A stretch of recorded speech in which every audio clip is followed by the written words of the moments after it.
She stood at the edge of the hotel terrace, his grandfather's compass in her palm, and she threw it over the railing like it was something she'd found in a junk drawer. "This is what your whole life amounts to," she said. Sentiment and broke. He watched it fall 11 stories. He said nothing. "Sign the papers," she said, "and leave the ring on the table. You won't need it where you're going."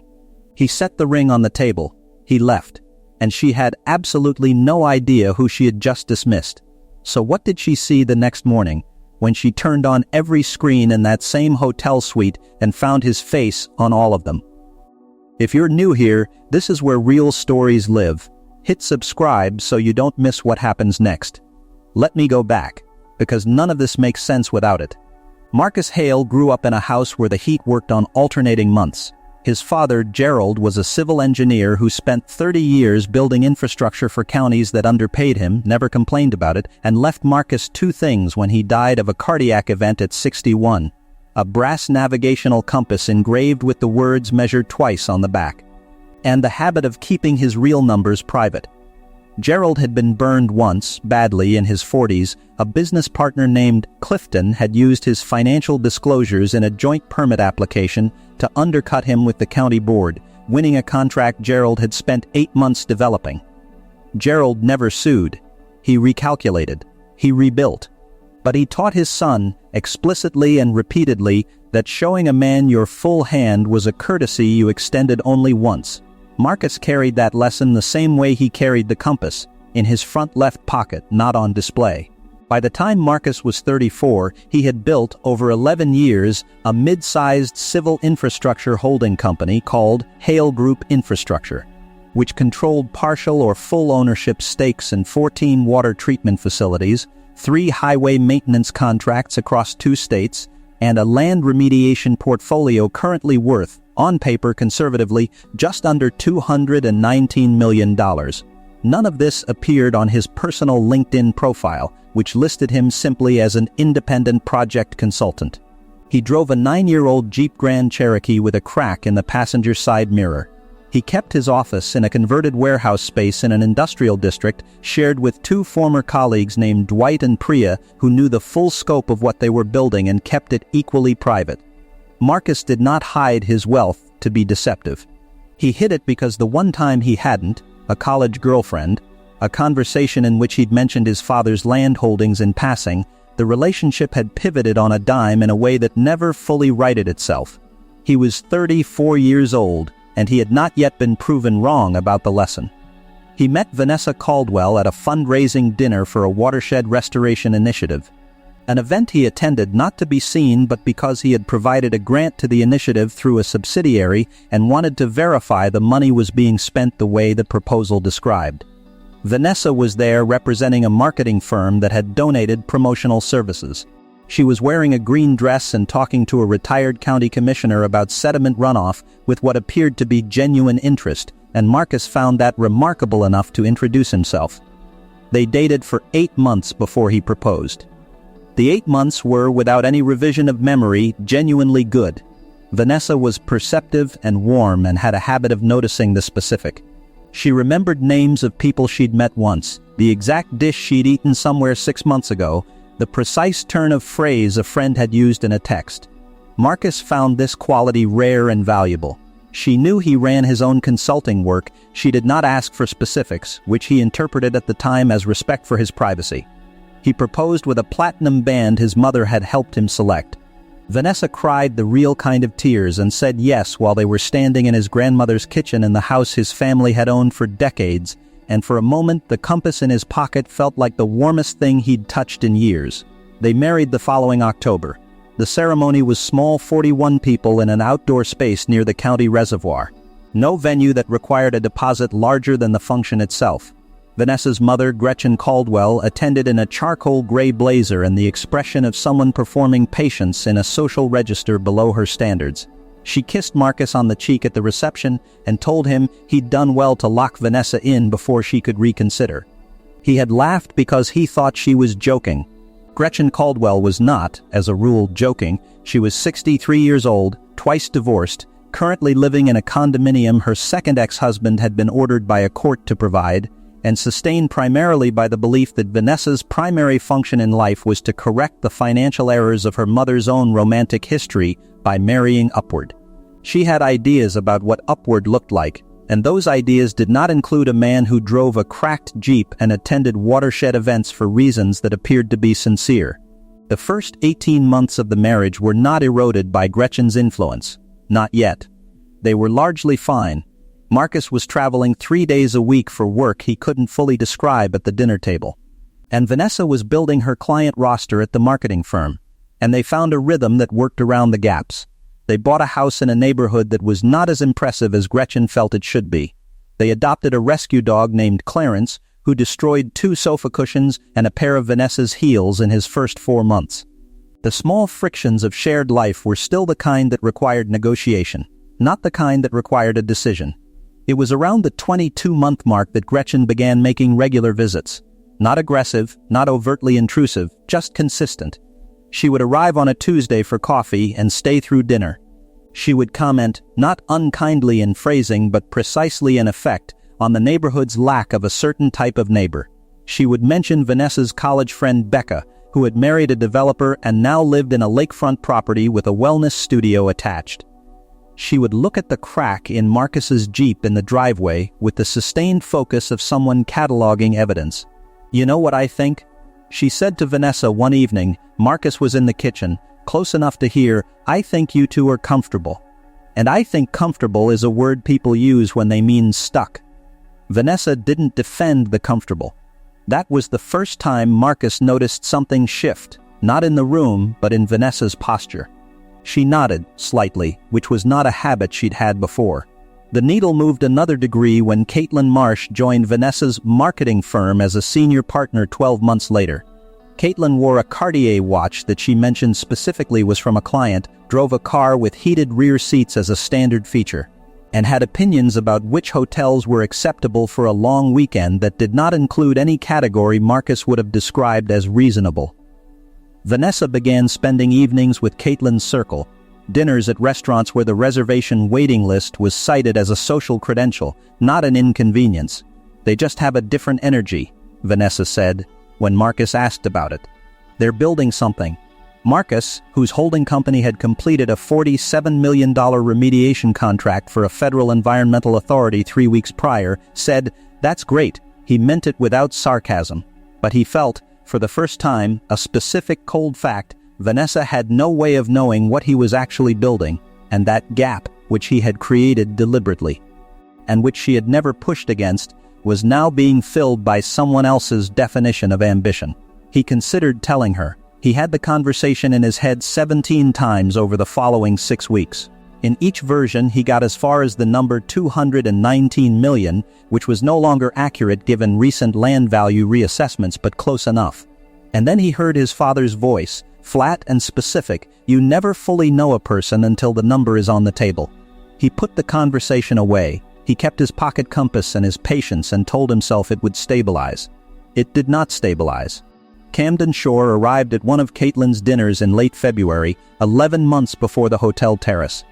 And he arrived the way all such men arrive, slightly late, carrying the gravitational pull of recent money and the practiced ease of someone who had learned that certainty is the most convincing accessory available. He was 38, with the posture of a man who had never been in a room he believed was above him. He drove a matte black G-Class with a personalized plate. He told a story that first evening, unsolicited but fluent, clearly rehearsed to sound unrehearsed, about a property deal he was closing in Barcelona involving a figure he rounded to somewhere around 40 million with the casual imprecision of someone to whom 40 million was a rounding error. Vanessa mentioned him that night, on the way home. "He was interesting," she said. "How so?" Marcus asked.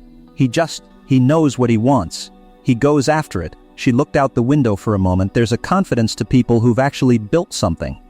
Marcus said nothing. He set the GPS and drove, and the compass in his pocket was the same temperature it had always been, and he felt, without fully naming it, a new variety of stillness that was not peace. Camden Shore's signature status prop was the Barcelona story, but the watch was the other piece. a Patek Philippe Nautilus in rose gold, which he wore on his right wrist and touched reflexively when he was about to make a point, as if consulting it were part of the punctuation. He wore it at the 4 subsequent dinners where he and Vanessa were both present. By the 3rd of those dinners, Marcus had observed that Vanessa noticed the watch-touching habit and had begun timing her own attention to Camden's statements around it. By the 5th dinner, a Saturday evening at a restaurant in the Arts District, at which Marcus had been included but had felt, for the first time in a social setting, genuinely peripheral. Camden Shore had transitioned from Caitlin's fascinating friend to a recurring coordinate in Vanessa's conversational life. He appeared in text message previews Marcus glimpsed without intention. He was cited in Vanessa's opinions. Camden thinks the market up north is oversaturated right now. He began arriving at the edge of evenings as a reference point. Then to the center of afternoons as an active participant, and Marcus watched this migration with the particular precision of a man who had been trained, by inheritance and hard experience, to recognize the geography of a shift before it became a landslide. Gretchen accelerated this, efficiently and without apparent awareness that she was doing so. Her Tuesday visits now included mentions of Camden that she attributed to Vanessa's accounts of Caitlin's circle. "He sounds like someone who understands how to build real security," she said once, directly to Marcus, in the tone of a woman who believed she was being diplomatic. "Not everyone does." Marcus said, "No, not everyone does." He carried the compass home in his pocket. He said nothing else. Dwight Okafor had worked alongside Marcus for 9 years, which was long enough to recognize every gradation of Marcus's silence. He was 41, meticulous in dress and thought, and had developed over the course of their professional relationship the particular skill of knowing when to raise a subject and when to let it lie. He raised it on a Thursday morning in late March, when Marcus arrived at the warehouse office 20 minutes early and stood at his desk without sitting down for 4 full minutes. "How bad?" Dwight said. "I don't know yet," Marcus said. Dwight made coffee. He placed a mug next to Marcus's unread documents and returned to his own desk without further comment. That was the whole of what Marcus needed from him at that stage, recognition without requiring an explanation. What Marcus had in front of him on that Thursday morning was not yet evidence. It was a sequence of observations he had not yet organized into a coherent structure, because organizing them would require accepting what they pointed toward. And he was not prepared to accept it until the structure was complete.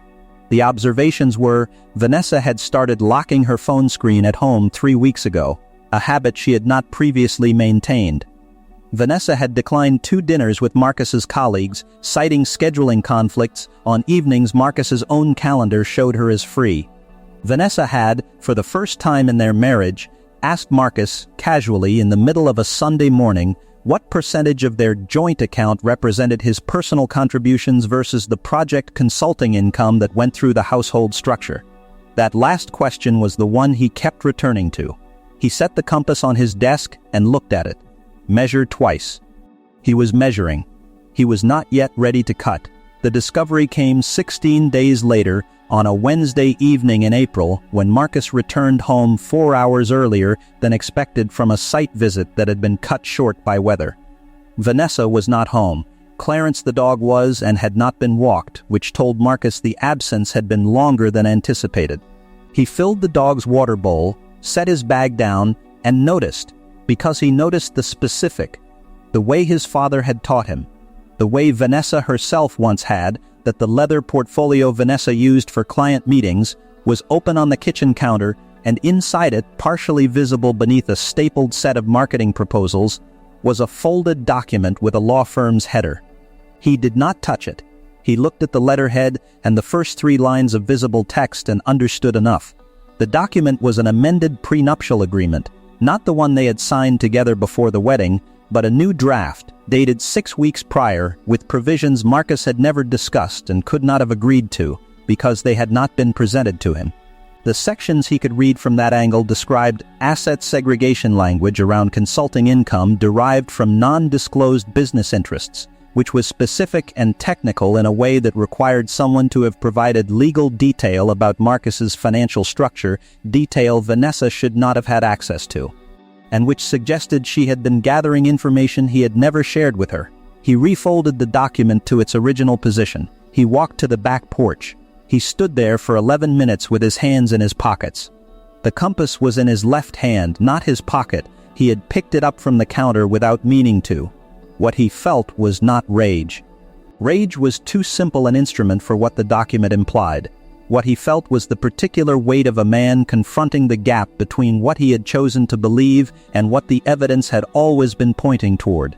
The betrayal was layered. There was the document itself, and behind it the question of who had helped draft it.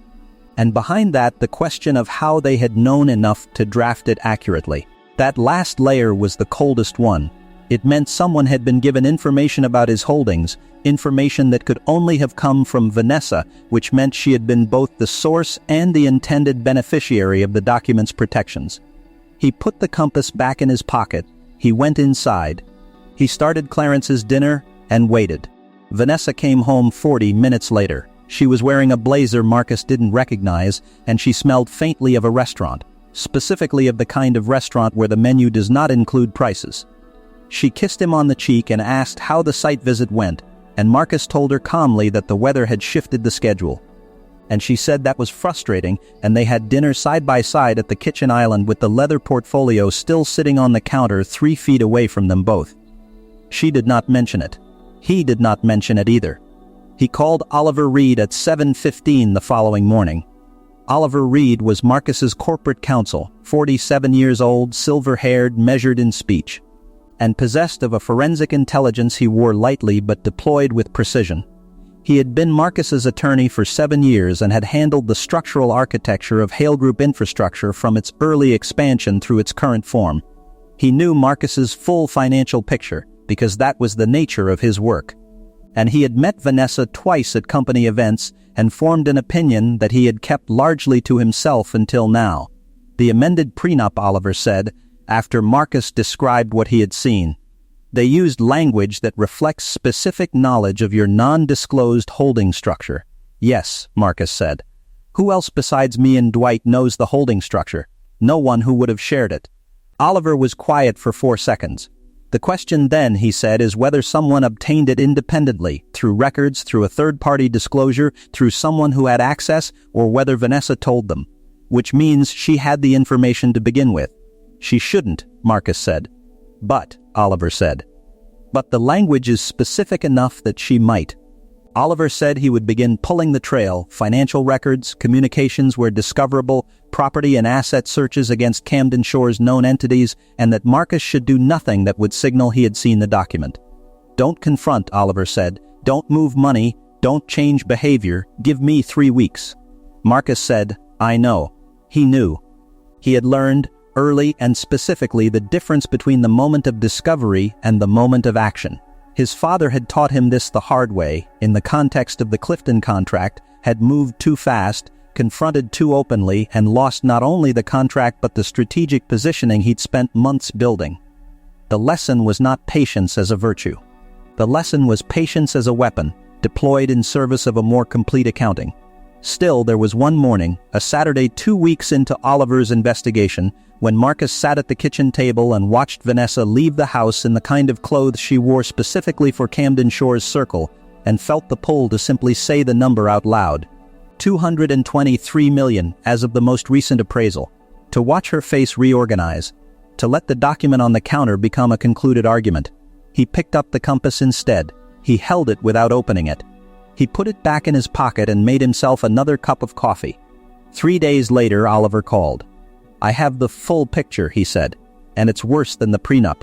The document Marcus had found was one piece of a structure that Oliver's forensic accountant, a woman named Paige Kessler, who specialized in asset concealment and recovery cases, had now fully mapped.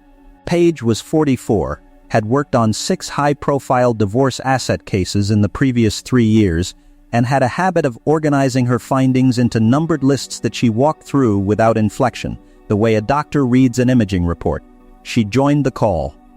Camden Shores' primary entity is a holding company registered in Delaware called Seas Meridian Capital, she began.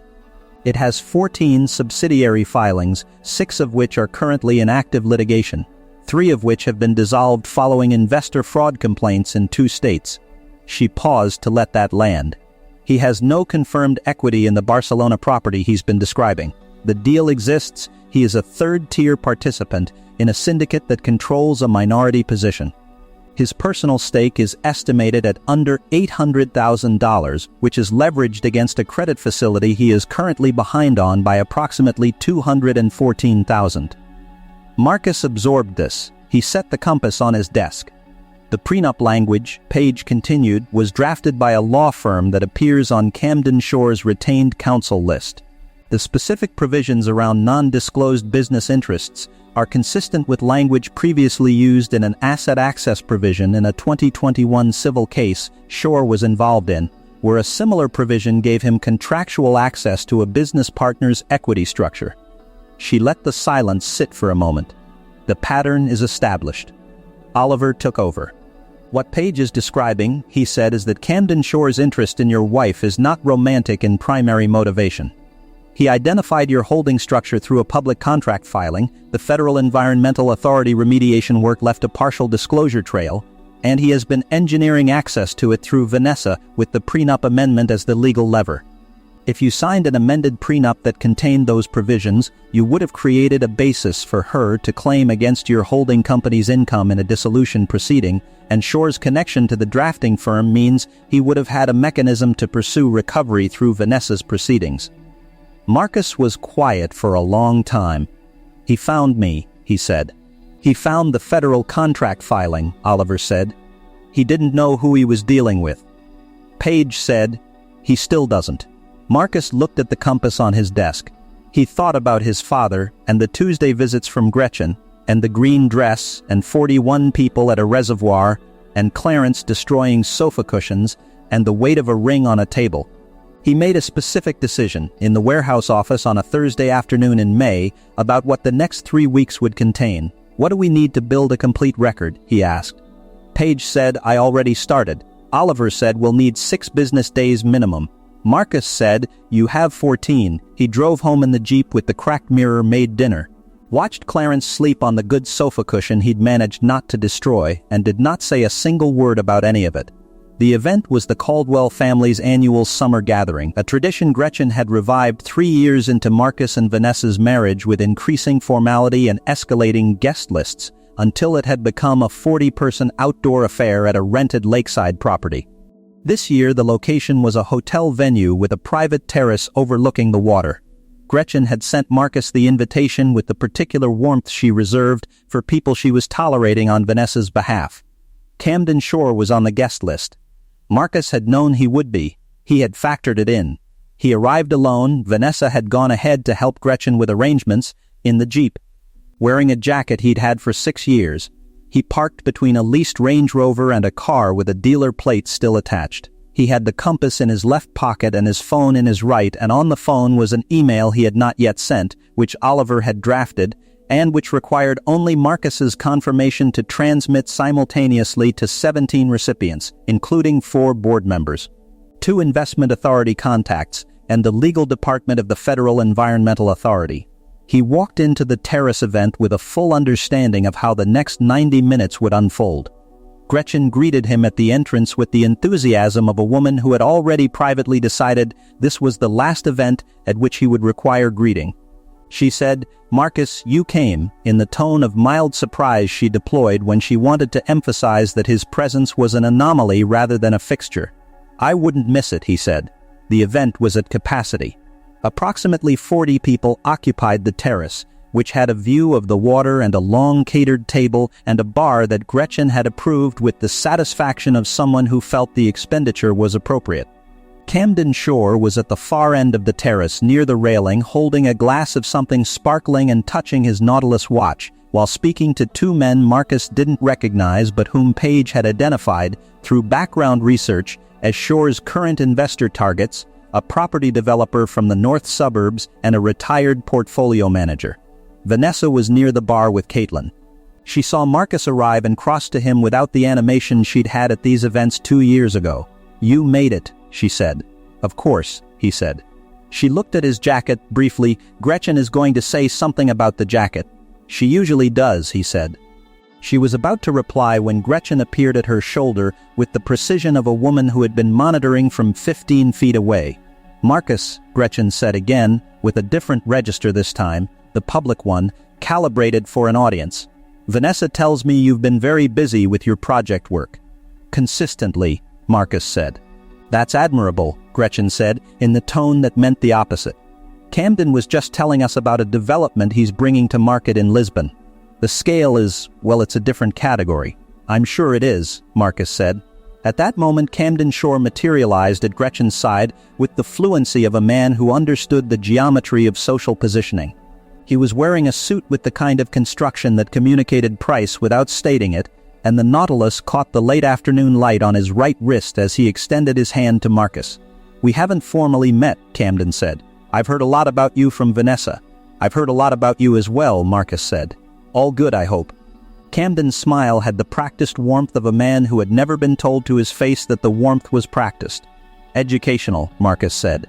Camden paused one beat, just one, and then the smile returned. Modest man, he said to Gretchen, as if Marcus hadn't spoken. Vanessa's mentioned the consulting work. Local infrastructure, right? Municipal level? Among other things, Marcus said. Solid work, Camden said. He touched the watch. There's something to be said for the local scale. Keeps things manageable. He said manageable the way people say it when they mean small. Marcus's phone vibrated twice in his right pocket. He had set it to notify him when Oliver's scheduled email reached its recipients. He did not look at the phone. He excused himself, moved to the railing at the far end of the terrace, and stood with a glass of water for a few minutes, watching the light on the water below. It was here that Gretchen followed him. She had that quality specific to women who believe they are exercising diplomacy, of arriving at private moments with the confidence that her arrival improved them. "Can I be honest with you?" she said, in the tone that indicated she would be regardless. "Please," he said. "I don't think this is working," she said. She gestured vaguely at the space between them, the space that evidently represented the marriage. "I don't say this to be cruel, I say this because Vanessa deserves a certain kind of security and I'm not sure you're in a position to provide it. Not at the level she needs. And I don't think it's fair to her to let this go on while she could be building something with someone who actually has the resources." Marcus looked at the water. "I understand," he said. "I thought you might," Gretchen said. She paused. "Camden is very serious about Vanessa. I want you to know that." Marcus turned to face her. "Gretchen," he said, "I want you to do something for me." She looked mildly surprised. "In about 4 minutes," he said, "I'd like you to check your phone." She frowned. "My phone? And then I'd like you to ask Vanessa to check hers." He moved away from the railing. He found Vanessa near the catered table. Caitlin had drifted toward Camden's corner of the terrace. It was the most private the moment would get. "Can we talk?" Marcus said.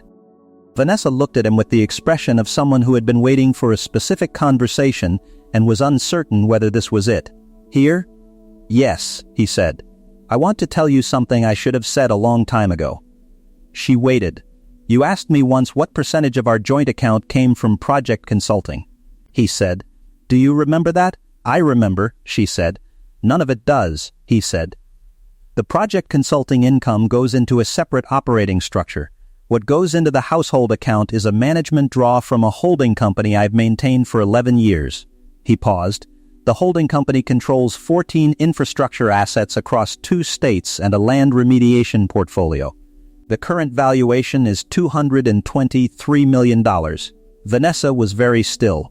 "I should have told you earlier," he said. "I made a mistake in not telling you. But I'm telling you now because I want you to understand what Camden Shore has been trying to access, and why the prenup amendment you were holding in your portfolio 6 weeks ago was drafted by his retained counsel." Vanessa's expression shifted, from stillness to something that was not quite shock but closer to the recognition of being caught mid-motion. "Marcus, I'm not finished," he said. His voice remained level. "Oliver Reed sent an email 14 minutes ago to the board of Hale Group, 2 federal authority contacts, and the law firm that drafted the prenup amendment. The email documents Camden Shore's pattern of using intimate relationships to access business equity structures through marital proceedings. Paige Kessler's forensic accounting is attached. It goes back to a 2019 civil case in which he used the same prenup mechanism." Across the terrace, he watched Camden Shore's phone light up. Watched Shore look at the screen. Watched the Nautilus catch the light as his hand went still for the first time all evening. "Sign it," Marcus said, the same word Vanessa had said to him the previous week on this same terrace, in almost this same light. "And leave the ring on the table." He kept his voice even. "You don't have to, I'm not forcing anything. But you should understand what you've been part of. And you should understand that Camden Shore has never been interested in you as a person. He's been interested in what he thought you could unlock." Vanessa looked across the terrace at Camden Shore, who was now speaking in a low, rapid voice to the same two men he'd been cultivating all evening, one of whom was already reading something on his own phone. She looked back at Marcus. She didn't speak. He nodded once. He walked to the edge of the terrace. Gretchen Caldwell's public processing of what the email contained had the quality of a woman confronting information that invalidated a significant portion of her operating assumptions. She found Marcus at the terrace railing 3 minutes after he had left Vanessa. And she held her phone in a way that suggested she did not know what to do with it. "This company," she said. "Hale Group." "Yes," Marcus said, "this is yours. Has been for 11 years. She looked at the water below the railing. She looked back at him. "You never, Vanessa, never." "Vanessa didn't know the full scope," Marcus said. "That's my failure. I should have told her before any of this became a factor." Gretchen's phone was getting additional notifications, the kind produced by emails forwarded, screenshots taken, links shared, the digital texture of information moving rapidly through a network. Marcus's phone was doing the same thing, but he'd expected that. "Why now?" Gretchen asked. "Why here?"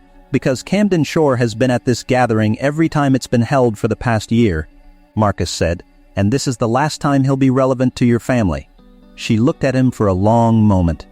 Something in her expression had the uncertain quality of a practiced certainty that no longer knows which direction to face. "I told her you couldn't provide," she said. "I know," he said. I know what you thought," Marcus said. He was not harsh about it. He was precise. "The clothes in the car are accurate. I don't care about the clothes in the car. But what you were doing to your daughter, the comparisons, the visits, the mentions of Camden, those weren't kindness. They were pressure. And she felt it. I watched her feel it." He kept his voice level. "You should think about that." Gretchen said nothing. She looked at her phone again. She excused herself without drama. Camden Shore left the terrace 7 minutes after Oliver's email reached its recipients. He left without finishing his drink, without retrieving his jacket from the coat check, and without saying goodbye to the two men he'd spent the evening cultivating, both of whom were, by then, on their own phones. He walked through the hotel lobby and out to the parking structure, where his matte black G-Class was on the 4th level, and he drove off the property at a speed inconsistent with the property's posted limit. The man he left behind, specifically the retired portfolio manager, lingered on the terrace for another 20 minutes, doing what appeared to be reading on his phone, before quietly approaching Marcus and introducing himself properly. The next morning, Marcus's face appeared on 3 financial news channels, a regional business broadcast, and 2 national digital outlets. The occasion was not the terrace conversation. The occasion was a press release, coordinated through Oliver Reed and the Hale Group board, announcing the completion of a previously undisclosed acquisition. A $48 million stake in a water remediation technology company that the business press had not known to attribute to Hale Group because they had not previously known Hale Group's ownership structure, because Marcus had not previously told them. The press release included his photograph, which Vanessa saw first on the hotel television, from the same suite on the same terrace where she had told him to sign the papers and leave the ring on the table. She called Oliver Reed's office at 9:17 that morning. Oliver's assistant told her that Marcus was unavailable.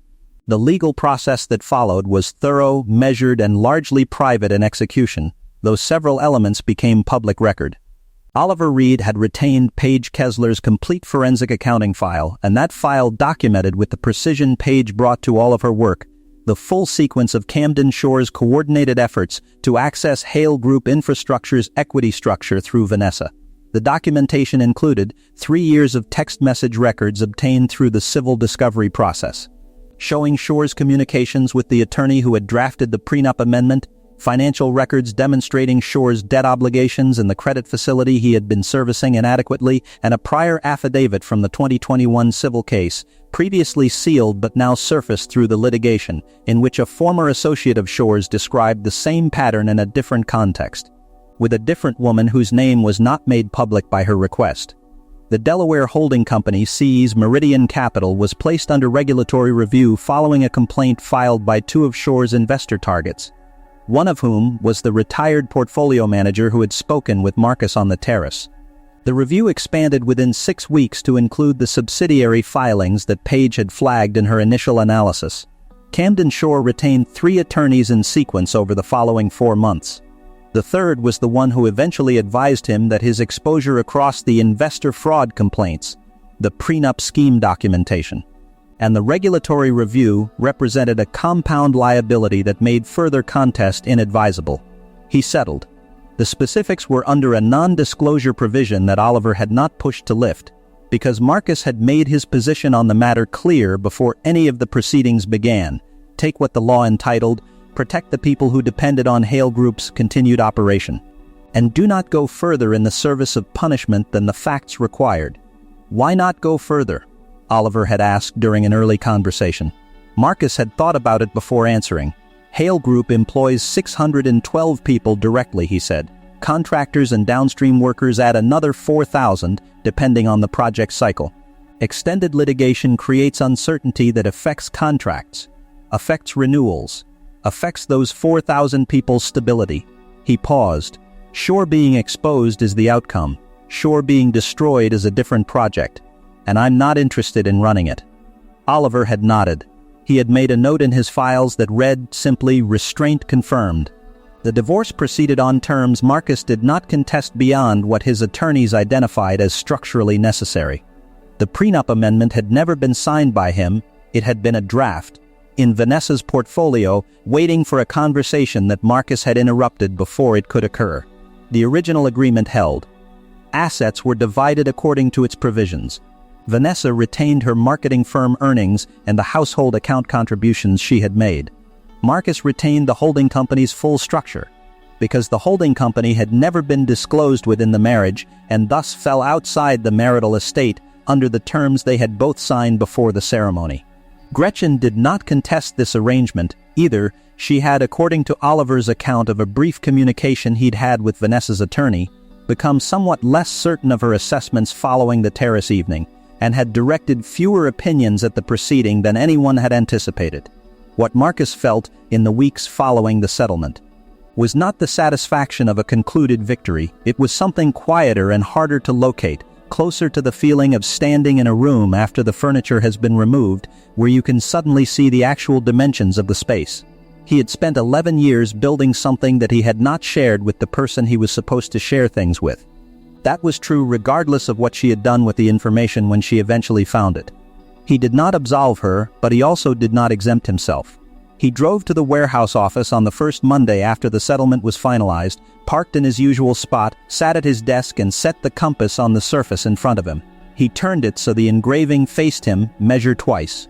He thought about his father who had measured and still lost, and then had recalculated and rebuilt, and had lived his whole life in a house where the heat worked on alternating months and never once described himself as diminished by it. He thought about what it would cost to tell someone the full number, the real number, the actual dimensions of the thing he'd spent 11 years building, and whether the cost of not telling was the price he'd already paid, and whether those two calculations were separable or whether they were always going to be, at their root, the same equation. He opened a new file. He started working. 612 people and another 4,000 in the downstream. The project cycle didn't stop for the furniture to be removed from the room. There is a particular kind of loneliness that belongs to people who have decided after something has been lost that what they are left with is enough to build from. It is not dramatic loneliness. It does not require a witness. It is the quiet kind, the kind that lives in the front left pocket next to a brass compass and does not announce itself at inconvenient times. Marcus Hale kept that kind. He still has the compass. He keeps it in the same pocket, for the same reason his father kept it, not for sentiment in the sentimental sense, but because the weight of it is a specific reminder that his father made something from almost nothing and rebuilt it when it was taken, and that the lesson was never about hiding what you have. The lesson was about knowing who has earned the right to see it. If you've stayed with this story, you already understand the thing Marcus took the longest to accept, that secrecy and protection are not the same thing, even when they look identical from the outside. Marcus thought he was protecting himself. What he was actually doing was making a space that someone else was always going to fill with their own definition of his worth, because he had left it empty. Camden Shore found that space by reading a contract filing. Gretchen found it by looking at the crack in a passenger side mirror. Vanessa found it by standing at a dinner table with a man who had a watch and a confident story and no requirement to be measured in any verifiable way. None of that undoes what they chose to do with what they found. The prenup amendment was a deliberate act. The dinners were choices. The document in the leather portfolio did not put itself there. But Marcus had a hand in building the conditions, not the betrayal, not the scheme, but the silence that made both of those possible. He knows this. He doesn't say it as self-punishment. He says it because it's an accurate measurement. The compass says, measure twice. He measured once on the thing that mattered most. He won't do it again. Have you ever kept something hidden to protect yourself and found later that the hiding was the most costly part? If this story reached something in you, leave it in the comments below. And if you're part of this community already, you know we tell stories like this every week. Stories that are real, that are specific. And that don't resolve cleanly because the people inside them are actual people making actual decisions with incomplete information. Subscribe so you're here for the next one. We'll be back.